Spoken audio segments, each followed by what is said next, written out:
Pourquoi le storytelling fait-il des histoires? Le storytelling, voilà une tendance qui a le vent en poupe, qui est dans l'air du temps, le vent du moment.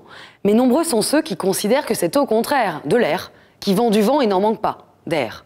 Car si le storytelling se traduit littéralement par la narration d'histoires à des fins de communication, dans les faits, dans le contexte marketing libéral actuel, disons, il est vrai qu'il est avant tout utilisé pour servir les intérêts de la communication commerciale et publicitaire. Le but? Vendre, se vendre, et parfois coûte que coûte, au prix de l'éthique, de la justice ou de la vérité.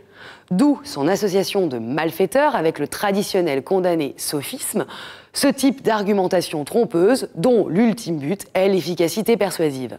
Mais le storytelling témoigne aussi du pouvoir narratif de l'histoire, qui n'a pas pour but de persuader, ni à l'inverse d'exprimer une absolue vérité, mais de raconter.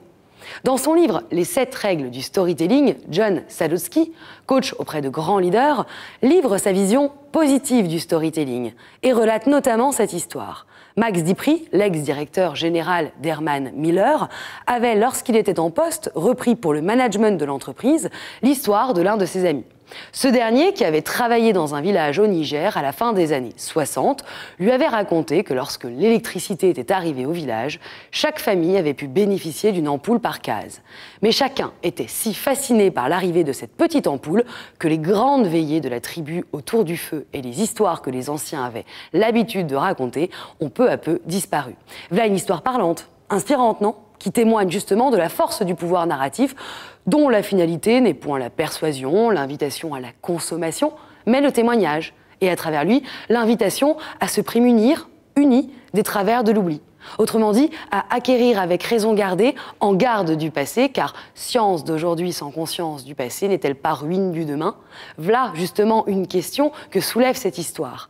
Du storytelling qui se présente donc ici comme un outil de communication au service de la conscience et de la relation. D'ailleurs, relatio en latin signifie narrer, c'est dire le lien qu'ont dès l'origine la narration d'histoire et la relation. Aussi, le pouvoir narratif n'est-il pas qu'à la mode aujourd'hui? Il est bien à la racine même de l'humanité, des relations entre les hommes.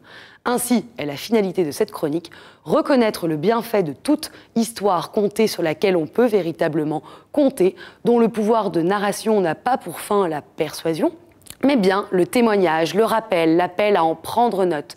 Car n'omettons pas que si le storytelling fait des histoires, au sens concret et non polémique du terme, c'est d'abord parce que ça parle à l'homme, lui qui, comme le note Sartre dans La Nausée, est à la base toujours un conteur d'histoires.